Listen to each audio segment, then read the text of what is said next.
When World War II finally ended, the world did not immediately find peace. Instead, it entered a quiet and unfamiliar phase. A period not defined by battles or weapons, but by paperwork. Millions of documents were collected, sorted, and reviewed. History, it seemed, was preparing to be written. But within those records, something unusual was quietly waiting to be noticed. As archives slowly reopened across Europe, historians believed they were seeing the final shape of the war. Dates, places, names, and decisions appeared neatly arranged. Yet some files felt incomplete, not damaged, not censored, simply unfinished. These subtle irregularities would later raise a question no one expected to ask. In 1947, a group of neutral historians gained limited access to military logistics archives. Among thousands of routine reports, a pattern emerged. Each document was officially stamped and signed. Everything appeared correct, except for one missing detail. Where a unit name should have been written, there was only empty space. This absence was not accidental. It repeated across multiple reports, written by different clerks, in different regions. In military systems, every unit must be identified.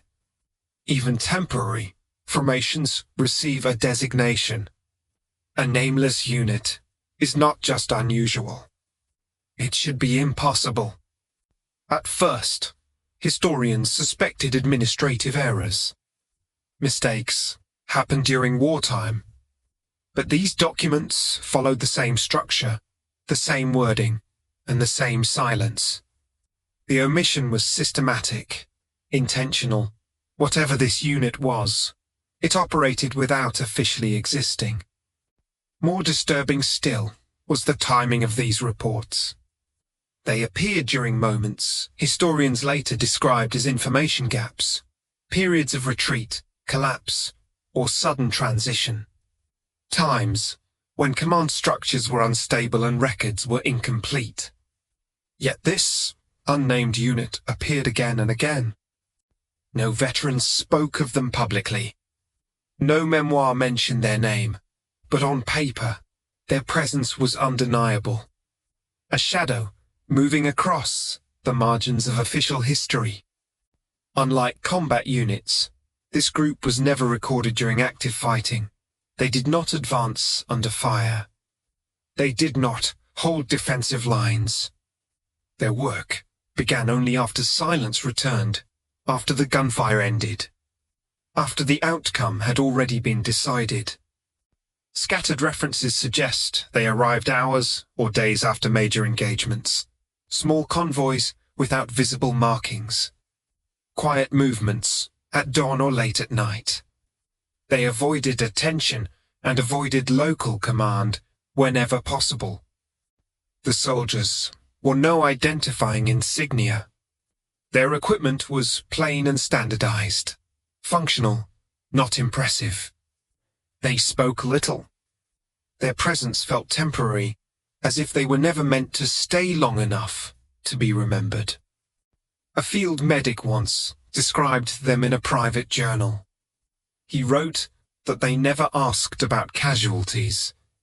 They were uninterested in medical conditions. Instead, they asked about notebooks, film reels, letters, and personal records left behind. To others, these items seemed meaningless. But to the unnamed unit, they were priorities. Documents were collected, photographs were boxed. Locations were sealed and cleared within hours. Witnesses were questioned briefly, calmly, without accusation, and then released. No threats were made. But few felt comfortable sharing what they had seen afterward. Across different towns, survivors later described the same uneasy sensation. Something significant had happened. Yet the details were missing, as if memory itself had been carefully edited. When historians tried to trace the unit's origin, they found nothing. No founding orders, no command hierarchy, no complete personnel lists, only fragments that pointed nowhere. One early theory suggested the unit handled sensitive material during transitional periods, a temporary technical group. But the coordination required for their operations made this explanation unlikely. Another theory proposed they operated outside standard military command, answering to an authority that preferred silence to documentation, a structure where records were considered liabilities. Then came a more unsettling idea, that their mission was not tactical or strategic, but historical. They did not fight battles. They shaped what would remain after the war ended. They were not responsible for writing history. They were responsible for deciding what would never be written. The final reference to the unnamed unit appears in early 1945, a short logistical note, only a few lines long. No explanation. No summary. It stated simply that operations were concluded. Records had been processed, personnel reassigned. The language was calm, administrative, final. There was no closing report, no ceremonial disbandment. After that note, the unit vanished from records entirely. Individuals who worked near the unit were reassigned. Their connections disappeared from organizational charts. Linked files were reclassified or sealed. The unit was never officially dissolved. It did not end. It simply faded into the system, leaving no clear boundary between presence and absence. Today, there are no monuments in their honor, no museums, no official documentaries. Yet their absence remains visible in shortened timelines, in missing explanations, in events that seem to skip forward without reason. History often feels complete because what remains as structure, dates follow dates, causes follow outcomes. But absence is harder to notice. And sometimes, absence is intentional. The unnamed unit may never have been meant to be remembered. Its success depended on silence, on erasure, not recognition. Because in history, the greatest power is not always controlling events. It is controlling memory and deciding what disappears forever. Silence is not always empty. In history, silence often means something has been carefully removed.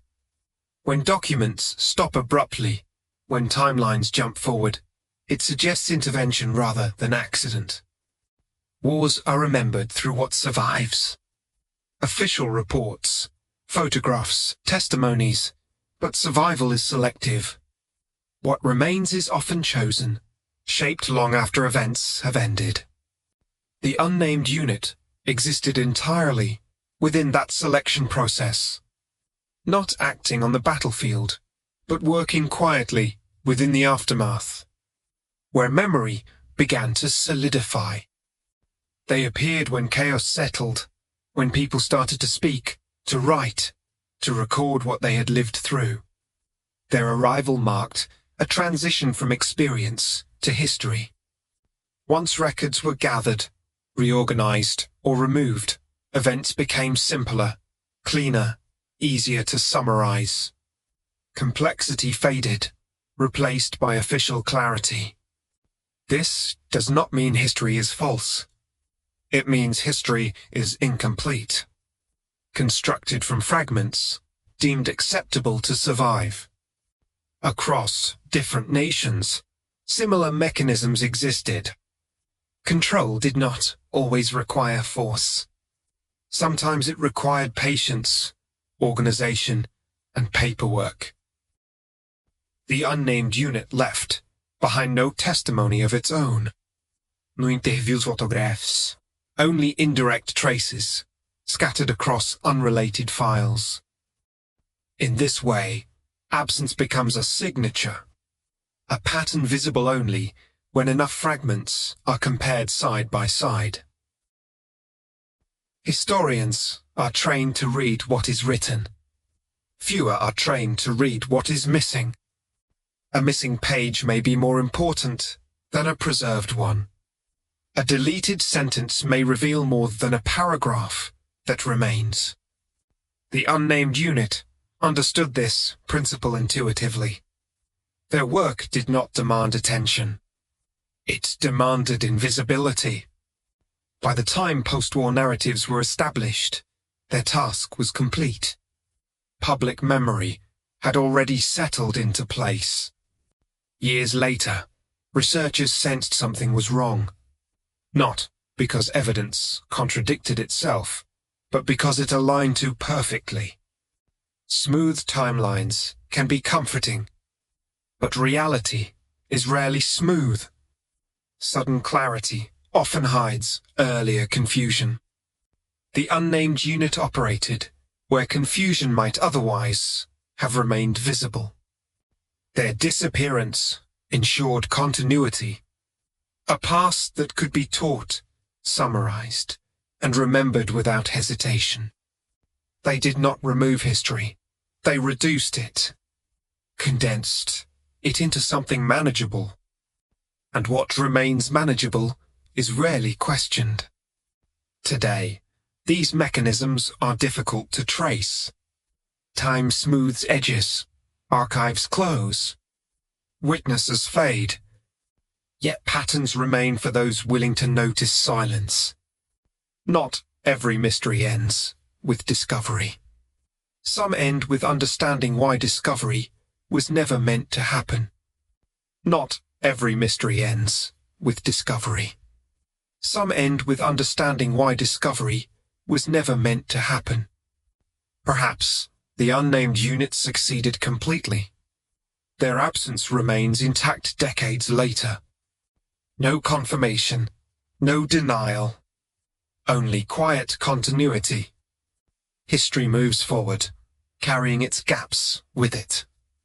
And those gaps quietly shape how events are remembered.